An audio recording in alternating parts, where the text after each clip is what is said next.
Você já fez uma prece hoje? Olá, bom dia. Que a paz de Jesus invada os nossos corações nesse instante. Sou Melissa dos Santos e esse é mais um podcast Café com Espiritismo. Estamos no último capítulo do livro Sinal Verde, do Espírito André Luiz, pela psicografia de Chico Xavier. Por 2 anos, passeamos e aprendemos com as lições do mentor, nesse verdadeiro manual de conduta de vida. Hoje encerramos o livro com um tema super necessário: ante a oração. É a menor lição e talvez a mais profunda de todo o Sinal Verde. E como não poderia ser diferente, André Luiz vai falar da nossa postura perante a prece. Sabem, a prece é um momento de conexão com o mais alto. Nosso WhatsApp espiritual, direto com Deus, fazendo uma analogia.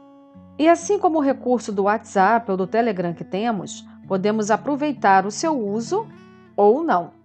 E é sobre isso que André Luiz vai nos falar.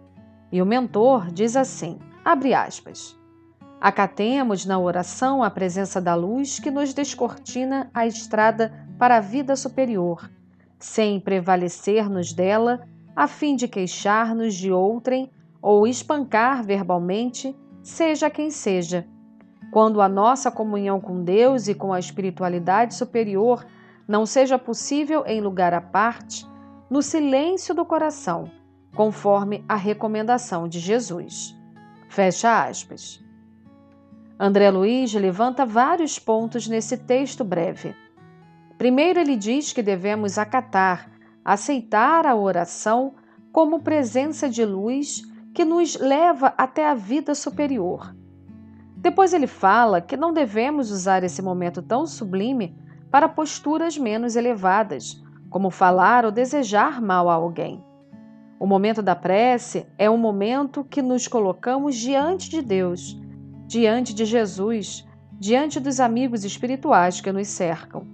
E por último, André Luiz fala que em todos os lugares podemos orar, mesmo quando não encontramos um lugar à parte. Podemos nos conectar com Deus, com a espiritualidade superior, através do silêncio do nosso coração.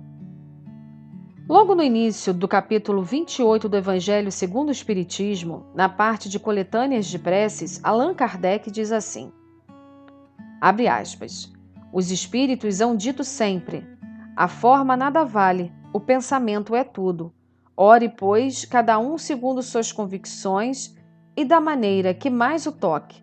Um bom pensamento vale mais que grande número de palavras com as quais nada tenha o coração. E o codificador continua. Os espíritos jamais prescreveram qualquer fórmula absoluta de preces. Quando dão alguma, é apenas para fixar as ideias e, sobretudo, para chamar a atenção sobre certos princípios da doutrina espírita. Fazem-no também com o fim de auxiliar os que sentem embaraço para externar suas ideias, pois alguns há que não acreditariam ter orado realmente, desde que não formulassem seus pensamentos. Fecha aspas.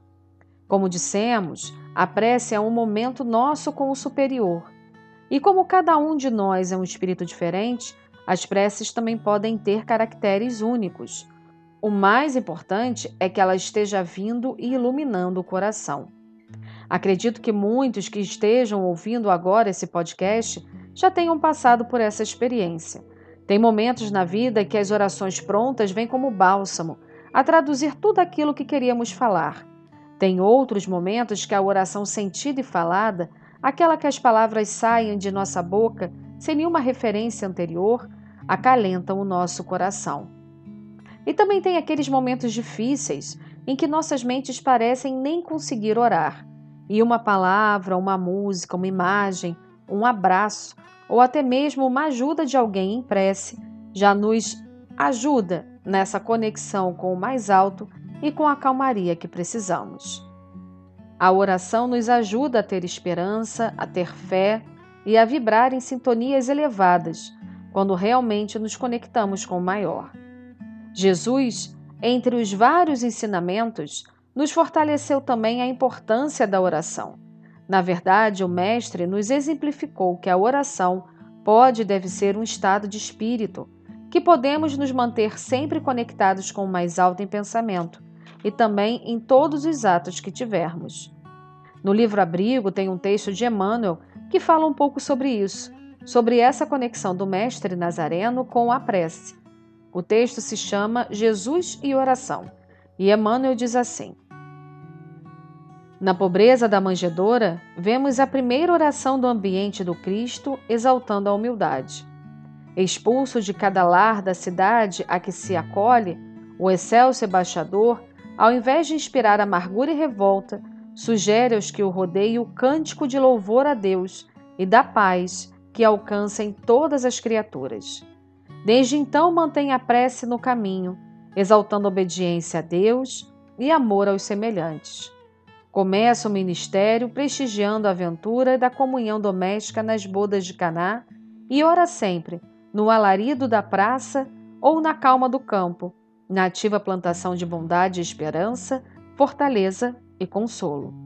Ao pé de cada enfermo, roga a bênção do Pai em favor dos que choram, sem que se lembre de qualquer petição de socorro a si mesmo. Implora, em tom veemente, o retorno de Lázaro ao conforto da terra, sem suplicar a Deus que o liberte da morte. Exora para Pedro, o amigo e vigilante, resguarda a tentação que viria prová-lo, entregando-se após a sanha de carrascos insanos. No jardim solitário, ora em silêncio, perante os aprendizes que dormem descuidados, rogando antes de tudo se cumpram os desígnios do Pai misericordioso.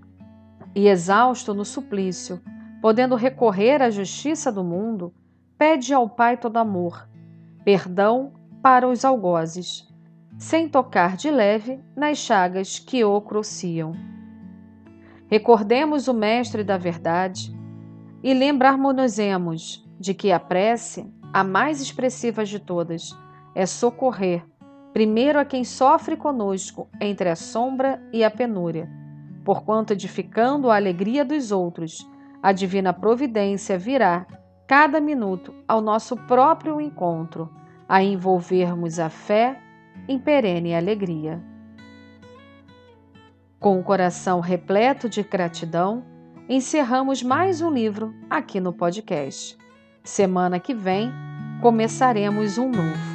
Que assim possa ser. E até o próximo podcast Café com Espiritismo.